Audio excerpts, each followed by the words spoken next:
Patuloy ang mga hakbang ng mga kongresista para mapalago pa ang ating ekonomiya. Sa katunayan, pinangunahan ni House Speaker Martin Romualdez ang delegasyon ng Pilipinas sa World Economic Forum Annual Meeting 2024, kung saan ilang opisyal ang kanilang nakaharap na inaasahang makatutulong sa pagpaparami pa ng foreign investments sa bansa.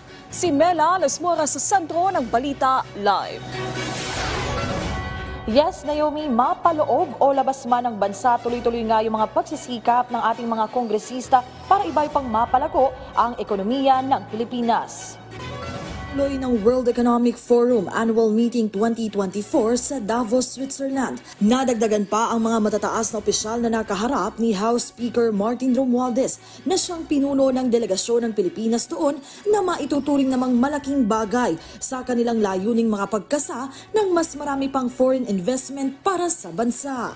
Kabilang sa mga nakaharap ng House Leader si Lim Boon Heng, Chairman ng Singapore State Investment Firm na Temasek Holdings, Eric Nussbaumer, Swiss counterpart ni Romualdez at Presidente ng National Council Parliament ng Switzerland, at Vietnamese Prime Minister Pham Minh Chinh.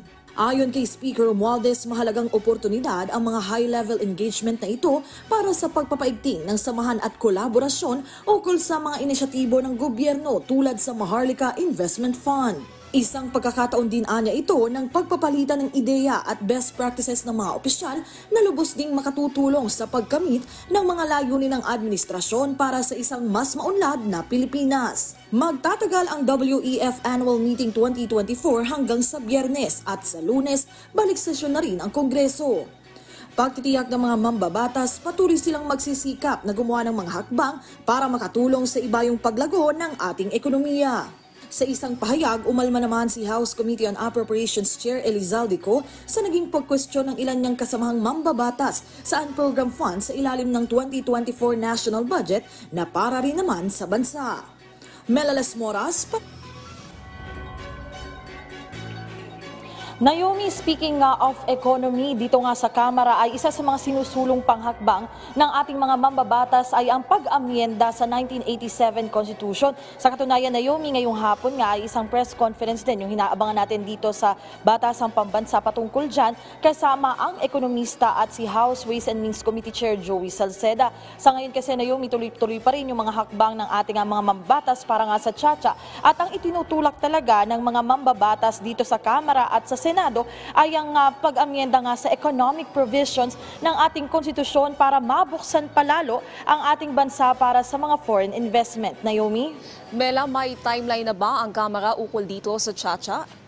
Naomi, siyempre kung ating mga kongresista ang tatanungin, siyempre umaasa sila na sa talagang mabilis ito nga maipapasa. Pero sinabi na rin kamakailan lang ni House Deputy Majority Leader Erwin Tulfo na sa huli, boses ng masa naman ang mananaig dito, kaya't iginagalang nila at inirerespeto kung ano yung magiging pasya ng ating mga kababayan ukol dito. At ang talagang isinusulong lang naman nila ay kung paano mas mapaiigting at mas magiging bukas ang ating ekonomiya sa dito nga sa Pilipinas. Yan ay sa pamamagitan na rin ng charter change. Naomi?